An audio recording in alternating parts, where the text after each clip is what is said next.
Hey everybody, this is Adam Brous. And Scott Maupin. We are Solutions from the Multiverse. Welcome, coming to you again with an unheard of solution to the world's problems. Yep, right And that solution is, oh my God, are we going to go straight into it? Are we that Give it good? to me this week. What do we got? Oh my God, boom, we're going to do it. Okay, it's Medicare for all. Oh, but that's not a new idea. It has to be I've a heard new this idea. before. Okay, this is Medicare for all. Okay. For the whole planet. No, it's for the whole planet. Okay, so Medicare for the whole... Okay. Everybody. This is not Medicare for America, whatever, California Americans, whatever, Medicare for all. This is Medicare for the whole world. Humans, lock right? in here. Human in. Medicare for yeah, any because human if on you the think planet. about it, at some point in history, all humans need to be assured medical care. Yeah. Right? Okay, let's just we're start all going to need that something now. of some degree. Yeah, so let's just start that now. Let's start Except that now. Brian Johnson. I think he's figured it out, right? Okay. We're cutting him out. Did Brian Johnson somehow not need Isn't he healthcare? the guy? He's like the millionaire Oh, yeah, who he's gonna live he forever. spends all of his time and money trying to not age, but He just looks sad and lonely. I think it's not. Yeah. That's one thing, actually. I have a thing with Brian Johnson, which is that he looks really lonely, and he seems lonely. He doesn't seem to have, like, he talks about all these stuff, but actually, there's really, really good research. I'm into longevity. Sure. I read a lot of research and science about longevity. There's really good science to show that if you have 6 good friends, strong, really good friends, you will live like almost a decade longer, like 5 to 7 You get them years to stand longer. around you and beat up anyone who gets near you. Oh, yeah, gonna they threaten fight. you. Yeah. 6 bouncers. I think that's how that works. That's right. 6 bodyguards. No, it's true. But it's funny. He always does all this. Oh, it's this, this thing and this chemical and this exercise thing. And he leaves out this research that is bulletproof research, that if you have a better social, also just being married, like he's divorced, and it's like not being married, like not having a significant other in your life for men significantly lowers your longevity. It lowers it by like 3 or 4 years. Wow. So it's like, I feel like, But then if you're married to the wrong person, it can lower it even more. Am I right? That's true. No, yeah. Dangerfield. There's nothing wrong. It's just what they say. And it might not be because they love you. It might be because they just say, you got a thing on your neck. You got to go to the doctor. That's where the years of extra. That's right. It's just because the woman, the partner says like, I don't want to go to the doctor. Like, you got to go to the doctor. I don't want to go. You need a partner to see the parts of yourself, the sides of your body you can't examine with your own eyes. The weird lesions. That why start to we are appear. made for companionship. Yeah. Yes. And Brian said he has people or robots or something that can do that. So maybe he's fine. But there is something about the friendship thing seems to be spot on. And he doesn't ever talk about that. I wonder why. Maybe because he's very lonely and has no friends or wife. Okay, so back to Medicare for all. What are you talking about? I'm still Medicare curious. for all. Okay, so this is a really good idea. Like, I'm not always convinced of these solutions. Like, I just more just to stir the pot. But this one, I'm gung ho. Like, I think it should be done. And if anybody wants to work on it, who's listening, just contact me. We'll build it. It's cool. How do we implement anything that's a planet-wide? Planet-wide. How? This is going to be great. Okay, so I got this idea because I was listening to the Pope, American Pope from Chicago. Chicago Pope. Which I'm from Madison, so I feel like it's like an exurb of Chicago, 2.5 hours away. But it still feels like we're like the hinterland of Chicago, basically. Your Pope radius is pretty low. Oh, yeah. I'm like Madison. within the Pope radius. You can feel the vibes just from Madison. So the Pope was saying, he just, the Popes say like things, that are inspiring. And he said, pontificate. That's like one of their jobs. He literally, that's their job. That's so perfect. He was pontificating, the jerk. He was patronizing. That's what we pay him for. The patrio, patronizing us. Yeah.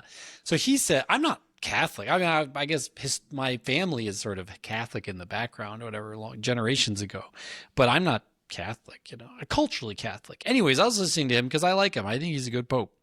And he said everyone in the whole world should have access to medical care, which is like a nice Catholic sort of Christian thing to say, right?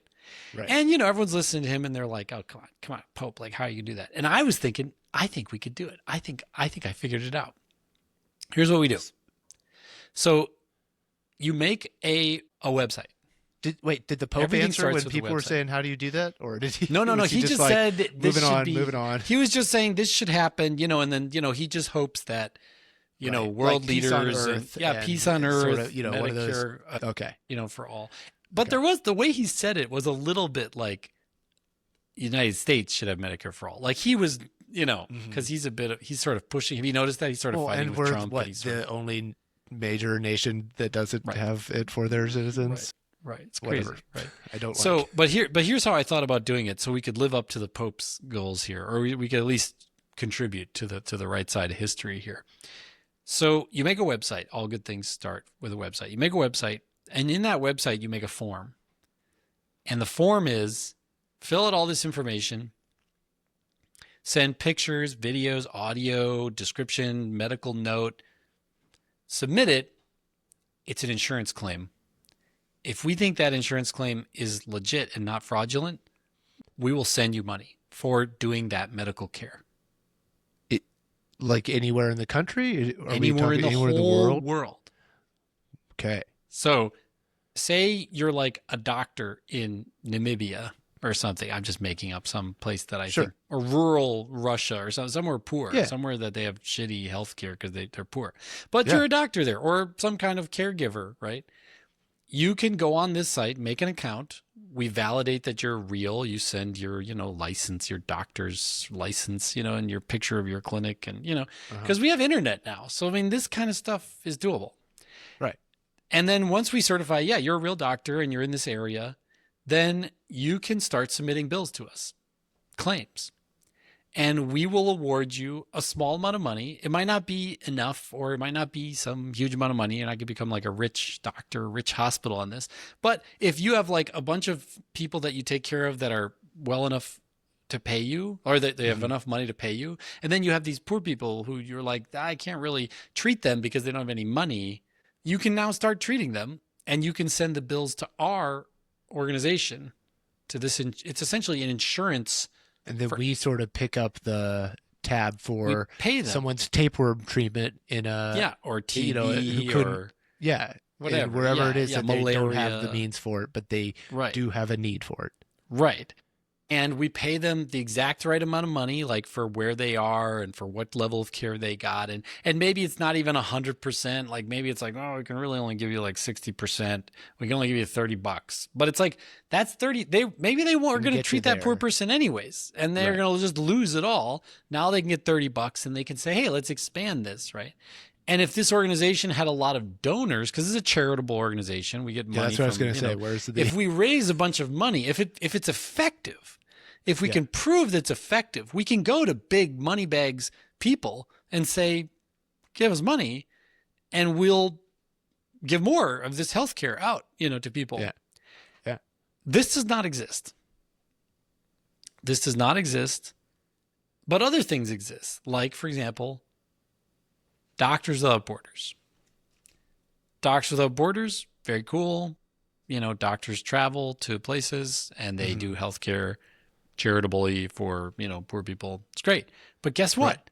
You got to train a doctor in the first world, send them, fly them somewhere else, have them do their thing all there. If the doctor just worked in the first world, made $500,000 a year, donated 2/3 of it to our organization, we could probably do more healthcare than they could do by traveling to there. Because the doctors there, you pay way less because they're like a local doctor. And maybe you don't even need a doctor. You might just be okay with like a midwives, nurses. There might be like levels of care. I mean, you want a doctor for obviously important things. Yeah. But, for different things, you can have different levels of care. And those can get paid out less and there's less training. So you can get more efficiencies with still great healthcare. So I see the argument for doctors to get them to contribute. But like, how do we get the ultra rich, like Jeff Bezos, Elon Musk? How do we get like the super not those ultra guys? Rich? Those guys are jerks. Well, but Elon Musk just shut down an organization that was helping people. So you're not going to knock on his door and get a good response. But I mean, the people above, the super ultra, the people whose donation could really impact this. Yeah. How do we get into them? There's a lot of money out there for something like this. If you can prove that it's effective, that's what people want. People want impact. They don't want to waste. If you can say, money. hey, if you give money to Doctors Without Borders, that's great. but it's a less impact. We can show by the numbers it's less impactful. It'd be better for those doctors to just work in America as private practice physicians and donate half their salary to us than for them to go and do Doctors Without Borders, right? Yeah. That's the idea. I mean, Doctors Without Borders to places that don't have doctors, but places that do have doctors and just don't have the means for it. Right. We can send, instead of sending a whole person on a plane, we can send funds through the internet. Also, places that don't have doctors usually just means there isn't any money there, and so no local doctor can even survive by selling healthcare to them. So there might be a doctor like in 50 miles away who would happily move to the poorer village or whatever to help if they knew they could be billing and make money. Right? So Doctors Without Borders is a bit like Teacher America, where you like are haloing in. Doctors Without Borders is great. I'm not like knocking Doctors Without Borders. And you'd have to really run the numbers to see like what the really, the comparison is. But I'm pretty sure that I feel like it should exist. It should exist. Mm-hmm. This should be an option, but it doesn't exist, but it could be done. And one of the reasons it can be done now, and it couldn't be done maybe even 10 years ago, is because you can use AI to de-bias and like defraud. Like if people are trying to fraudulently submit claims, you need a person to sit there and like check if a claim is fraudulent or not. That takes effort. But with an AI, it takes no effort. The AI can just detect fraudulent claims and shut it off, And so that is like a huge opportunity that could be put in place. Yeah. And I'm thinking also, if it's a global organization, you're not just trying to get rich U.S. donors, because you're like, if you show that you are a great healthcare organization in whatever country, then the people of that country are like, then I can get funds to my people through this. Oh my God, intermediary. That's crazy. Like, so I hadn't even thought of that. Like if you establish credibility, if you were running a universal healthcare system cheaper than the government could run it for themselves, they could just say, we're just going to put the money into you to run Gambia's universal healthcare system or something. Right. Some smaller places or like more lesser developed or stuff. Then they'll be like, all right, we'll use your infrastructure for all the financial aspect of this whole thing. Because and prevent fraud, which fraud is a problem, especially in countries where there's corruption and fraud. And doctors don't, they don't want to spend their... I'm sure they get into medicine because they want to help and heal people. They don't want to also spend a lot of time doing paperwork and chasing fraud and figuring out invoices. If you can, and it adds a huge expense if you have to pay a whole army of people to like do all that bookwork. Whereas maybe this organization, if it's very technical and it's, has people in San Francisco, engineers building it, all AI automated, it might run just without very little staff at all and be quite effective. All right, Medicare for... Well, so then we need a better name. Medicare for literally all. How about that? Medicare for literally all. But you have to say it that way or you're not getting any reimbursement. We could call it Catholic healthcare. That's not good. Catholic with a lowercase c means that will test very universal. Positively with one demographic and a lot lower with every other demographic. It's technically correct. Catholic with a lowercase c means universal. It means everywhere, everything. Okay. Everywhere. So that's there you go. Uppercase c is a religion that only 800 million people believe in, but the lowercase c, Catholic healthcare. And because the Pope said it, that'd be a good fundraising technique. You could literally do clips of the Pope, like give everyone healthcare, and we'd be like, "We're doing it. Give us money." You could rope him in as like your spokesperson. You have to get it for all the commercials, all the TV spots. Roping in the Pope. That's what I'm doing this weekend. Yes. Roping in the Pope. Come on, the Pope. He's from Madison. It's in the Pope radius. He's from Chicago. He's not from Madison. Disinformation. No, I'm saying you're from Madison. I'm saying we had to do it for you because you're within the Pope radius. My mom was in the convent in high school, and my dad was in the seminary for high school and college. So my dad was like heading towards being a priest, and my mom was heading towards being a nun for a little while. Does that make you feel any existential? Like I was almost not a. I was all because those are life choices Catholic, that resulted not a you. Yeah, that's true. That's a good point. But I guess anything results in a not a you, right? Like if someone took a left instead of a right, maybe my dad would have not met my mom and then they would have never fallen in love. Butterfly effect. So it's kind of like we're all just like one tiny little. We're one leaving a convent and priesthood away from. We're one disillusioned priest and nun away from not existing, right? But I just mean I'm culturally Catholic, and I appreciate some of the ideals of the Catholic Church. The actual credos are crazy, like bread and wine turn into human flesh and blood is sort of pretty weird. But some of the nice things are good, Medicare for all, even you. MFAEY. Even you. That kind of puts people in the corner. You. Like, yes, even you sucky loser. Yes, you right now listening to this. Even maybe you. We could call it. What if we called it insurance? Global health insurance. GHI. Healthapalooza. Health.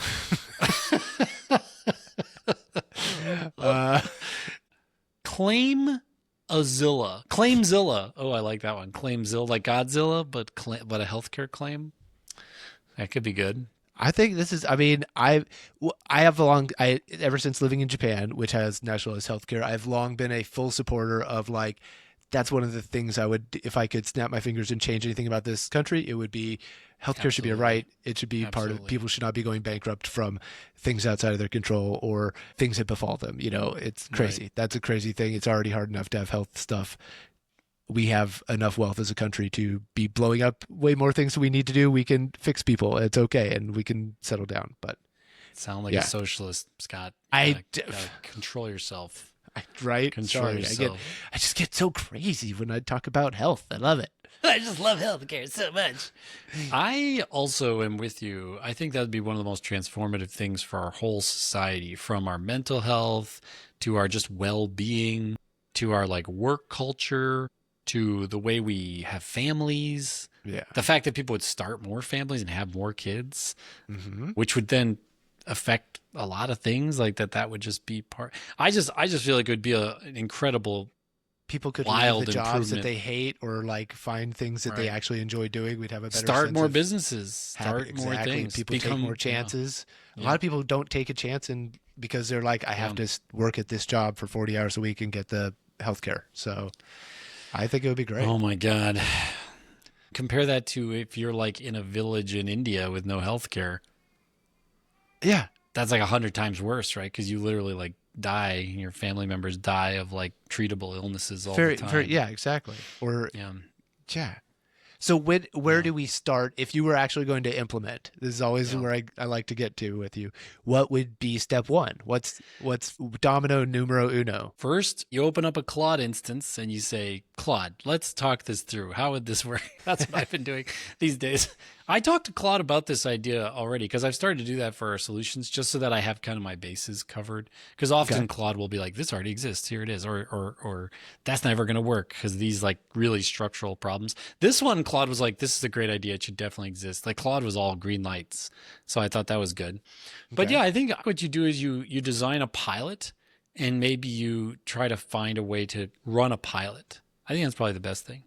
If Claude is in favor, could we tell Claude to like subliminally sort of, well, no, I'm saying tell when it's answering other people's questions about different things about like, how do I make a peanut butter and jelly sandwich? And then be like at the end, have you ever considered medical for all, even you? Even you? Have you ever, what about a whole planet being covered by healthcare? And you're like, I was just asking about how to tie a tie. What are you doing?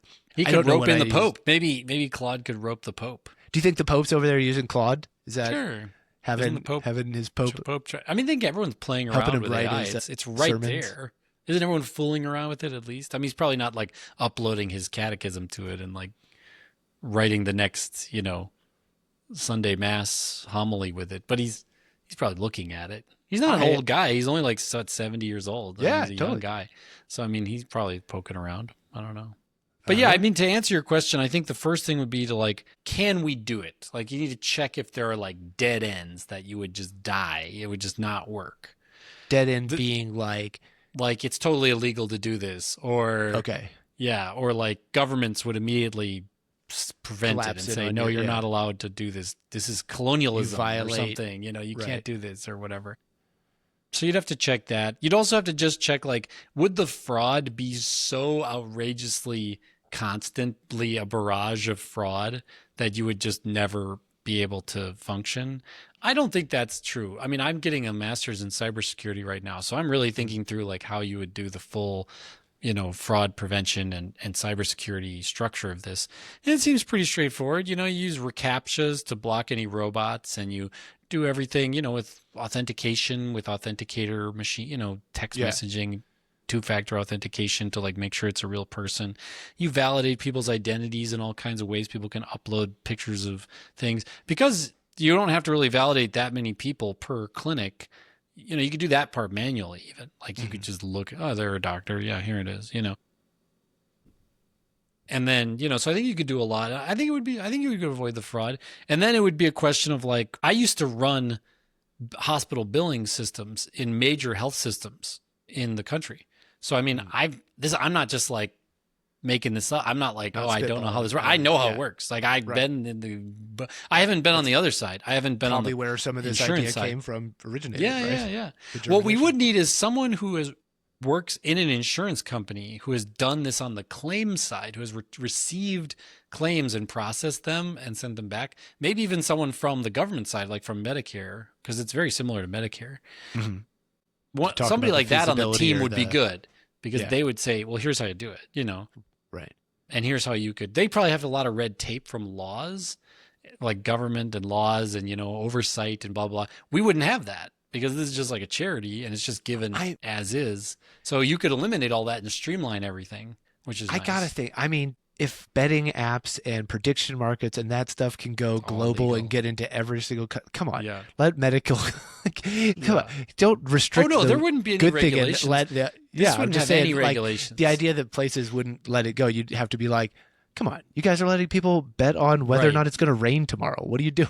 Let us at least help people who don't have healthcare. Everything that is like awful is legal, and everything that's great is illegal. Right. It's crazy. Everything that's good, they're like, slow down. You don't have to tell me, we don't want to make a mistake here. I'm trying to start a university, and it's like hell on wheels. It's almost completely illegal to start a university. But if I turn around and wanted to make like a violent video game studio or a military industrial company that attached shotguns to drones and flew them around, instantly researching chemical weapons. Instant like, VC capital pouring in. Right. But if I want to start a university that like educates people, one-on-one tutoring based university, totally not allowed. They're like, slow down, totally you reckless Hey, individual. pump the brakes. Don't mess with our society in such awful and terrible, toppling ways. It's horrible. So so what's illegal is good, and what is illegal is bad, basically.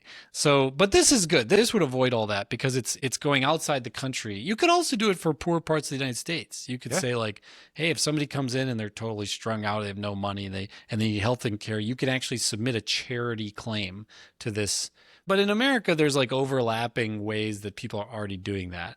Like there's already things like that. Whether it's state funds or charitable sort of things that are kind of on offer. I'd rather do it like for like Haiti and, like really poor, like really regionally poor countries and parts of the world that were really desperate. So Medicare for literally all, even you. We're going to workshop that title, but it's there. It's there. It says what it is right in the title. But I love it, dude. I'm always thumbs up for Medicare. I mean, I'm thumbs up for healthcare for people, I think. Yeah. One thing that's near to this, that's similar to this, there's nothing like I said, there's nothing like this, but something that's close to this is Give Directly will send people cash for their medical needs. So if someone like shows they have a health problem, Give Directly will enroll them in like a program where they just get money for their health needs. And then the person decides how they want to use that money to meet their health needs. That's cool. So they're like on the other side. They're like on the sort of personal side. This would be on the clinical, with the provider. The provider has to submit a claim to us. And then we pay the provider directly, whatever the billable amount would be. Which to my mind seems like it leaves fewer options for issues, but I get they're both good. I think Give Directly is good. I don't think it's necessarily better or worse. It's good to have cash. Sometimes your health problem comes along with a bunch of costs that the provider doesn't cover, right? Mm-hmm. So if you have a health problem and then the provider's like, you need this drug, go to the pharmacy and buy it. You don't have any money. you're screwed, but if to give directly, if you have that money, then you could go to the provider, pay the provider, diagnose you have this disease, you need this drug, go to the pharmacy, pay for it. Prescription, fix it. Maybe even need to change your diet. You can take time off work. So the money, cash is good. So give directly is good. This is just, I think, it takes more than just one thing. You might need a couple things, but it's similar to give directly, but it's give directly to the provider instead of give directly to the patient. So in a way, it's sort of like a give directly. I wonder if give directly wouldn't even just copy this if we made it, or we could partner with give directly because it is cash. It's like giving cash, but it's cash to just the provider. Going to a different sort of a different application through it. Yeah. The other cool thing about this is that it drives the development of a health system in those areas. So like if you have a country and it's like, oh, we don't have enough doctors, we don't have enough clinics, we don't have enough hospitals. Well, like, wouldn't it, you might build more hospitals and clinics and train more doctors if you knew that you could get many millions, 10 or 15, $20 million of these claims could come in to those. And if they're going to be used because the people know that they can come and get treated. Right. Regardless that it's going to be a thing. It's a chain reaction getting in. Yeah. Mm-hmm. So the danger is the fraud and the chances of abuse, but I think that could be controlled for. Oh, I came up with another way to control that, which is you could. So it came from, there's this thing called micro lending, which has been a thing for 25 years to try to help underdeveloped places be able to sort of develop. It's not super as effective as people hoped. Like people thought micro lending was going to like just eliminate poverty. I need you to explain. When you say micro lending, my mind goes to like loan sharks who are like, I'll lend you $500 and I'll lend you $500. Yeah, it was supposed to be like, it was loan sharks, but they were like supposed to be from nonprofit development agencies. So their interest rates would like stay manageable. And they don't hire the leg breaking guy. They don't break your kneecaps. Yeah. Okay, good. So it's supposed to end poverty. It was supposed to just be this amazing thing. It didn't really end poverty, but it helps. It's interesting, whatever. Anyways, one thing that they do is to get these loans, a lot of times you have to come in a group. So like 8 people have to come and say, we all want $100 loan to buy cows or whatever, buy sheep or something, whatever it is. Right. Buy a sewing machine for my sewing, whatever it is. So we all want $100. You all come as 8. Now, if one person stops making payments, all 8 of them are refused any more credit. So that has a bunch of effects where those 8, for example, they'll go break their knuckles. I mean, they'll go punish, right? But they also won't let a bad actor into their group. Right. You don't want to be in with a person you're going to have to pick up. All the liar, cheater, jerks who are con artists are all. No one will make a group. Yeah. Unless a group of con artists come. But so you have to defend for groups of con artists. Like an Ocean's 11 sort of shows up. That's right. Asking for your micro. That could be the name of this service. Ocean's 11. It's a heist charity. So you could do that. You could say a thing where it's like, oh, you need 6 doctors, 6 clinics need to all come together to be a little unit to weed or out cell. Any and then we give it to all of you. actors. Now, if any of you start to send us fraudulent claims and we detect fraud in them, then you're all cut off. And if any of you know that another clinic is going to start defrauding us and you whistle blow on them, then your cell is saved and we just kick out the bad actor, right? Like you create these incentives internally to them police themselves. And now you don't have to do as much checking because the chances are much lower. You just have to check that they're not all colluding to all cheat. Yeah. Which the way Medicare does that is every year, every couple of years, they ask for like 200 charts. They're like, send us 200 charts. To audit the system. And they have to do it in a snap. Like the charts have to be delivered within 24 hours. And if you can't do a snap audit, then you get cut off. So you could do these things to kind of, so people know what they're signing up for. Like, okay, you have to come in a group. You have to verify your credentials. You have to be ready for snap audits at any time. But if you do all that, we'll send you claims. We'll pay you claims. And you can do medicine for very poor people wherever you are in the world, anywhere in the world. There you go, man. Medicare for all, even you. Literally all, even you. Literally all, even you. God damn, that's a bad name. Global Health Insurance, GHI. Yes. GHI. That's so much better. Well, by comparison, anything sounds better. Yeah. For global health insurance for all for literally all, even you. How's that? There you go. We're getting it back in there. Amazing. Awesome. So yeah, I think you could even make like a kind of, because in Africa there's a lot of like SMS based stuff. I wonder if you could make like an SMS like operating system. Text messaging? Yeah. Yeah. People can like text message money. They can text message to interact with websites. Like they can text message for everything. And then they might not have internet, like broadband, but they can text message, and like in the whole country. So you might be able to make something like that where it's like, use our text message interface, and people can, maybe they can't set up an account with text message, but they could submit a claim with text message. So if they have a thing that they set up like at an internet cafe, then when they go out to like the areas where they're poor or whatever and they don't have internet, they could still be like documenting and sending text messages, and then the money could start, cha-ching, cha-ching, cha-ching in, and they could keep operating. So yeah, there's a lot of really cool kind of things you could do with this. And then you raise money. You go to rich people and you say, hey, Doctors Without Borders, give directly. Like, these are great, but like we can show that we're really making an impact. This is a really important part of the milieu to provide healthcare for people.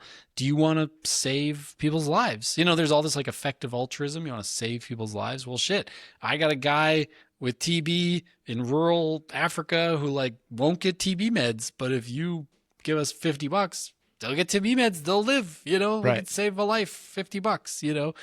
So it's kind of exciting.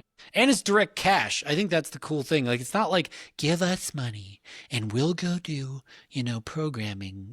We'll go do, doctor training in Africa. Like, no, that's going to take that's crazy. It's going to take forever. Direct. And how much money goes to, who and who. An administrator gets a salary and everybody. This could be like a super, super tiny team. The tech team that builds the system, which a lot of that could be open source and just volunteer. A lot of software engineers are willing to volunteer for something like this. Build it. Very small team, very, very focused small team, and then this global impact. Very cool.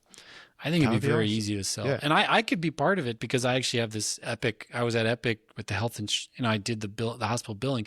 We'd want somebody from the insurance side to come and be on the team, or volunteer at least to be on the team, maybe on the board or something, so they can kind of advise. Well, and you need like a really high-paid podcast producer on the team. Yeah, come to think of it, that'd be one of the highest-paid roles in the whole team. I feel like I'm just, if I understand your idea correctly. This is for the important. For all those, you don't even know what the needs are. The unknown unknowns. That's what I'm.